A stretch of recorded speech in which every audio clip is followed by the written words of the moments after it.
All right. My name is Alexander Dimain. I am a duty operations commander with St John Ambulance. I'm also a qualified ambulance officer, and I've been working with St John Ambulance for well over 2 years now, and it has been an amazing journey. Honestly, it has been something that I'll cherish forever. Because I have two roles as a qualified ambulance officer and a duty operations commander. As a qualified ambulance officer, there was a training that we had to go through, a 16-week training, and then we worked during our trainee ambulance officer phase for 9 months, and then we did our final exams, and we basically we were qualified as ambulance officers.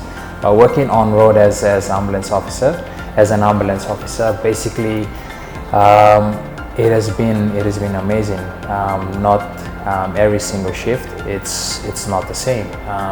You can go to a situation where there's an MVA or there's a obstetric case. There's a lot of different jobs that we do on a daily basis. So when we report for shift, in all honesty, we don't expect things to be the same. Every job that we do, every case that we do has its own unique story behind it, perspective. There are different people who invite us to their homes. They have their own stories to tell, and for us, being that trusted figure, being the green angel in the communities, they honestly appreciate the service that we do, and in all honesty, the ambulance officers, the work that they do, working day in, day out, every shift, is something to be commended for, and hats off to all the ambulance officers around the country for the tremendous work that they've been doing all year round. Working as a qualified ambulance officer, I was deployed with the ASO Team during the national general elections last year. We worked closely with the Australian Defence Force and also international ISOs. So it was a memorable experience working with different people across the world, and learning things from their perspective and how the world is, and explaining from our end what our world is and how we came together basically just to help the people during the time, because it was a pretty challenging time, but knowing that we were all working together for the benefit of our people was something that I am honestly proud of. There are a couple more experiences that are memorable. One would be being lucky enough to go down to Western Australia to work with St John Ambulance in Western Australia, being an organization that look after the whole state of WA, was something that I cannot fathom. It was the disparity between our ambulance service and their ambulance service is quite remarkable. In all honesty, it was a memorable experience. Special shout out to Kelly Guest and Lenush for helping us with the whole stay, and then making it so easy for us, because for us it was, for me, it was my first travel out, and just trying to fit in with the whole just the culture shock and the metro and everything is so different. But really good people in Western Australia helped us with the whole stay. We stayed there for a month, and not only we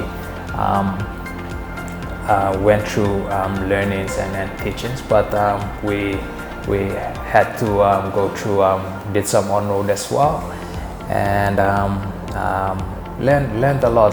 There honestly really special people out there working out there, especially in the country areas, in the metro areas. So yeah, special shout out to Tom and and Morgan, James, and also Adam for honestly making it a memorable stay for us as well. So yeah, one of the challenge as a duty operations commander, honestly, you have to be on top of everything, especially up in the operations center.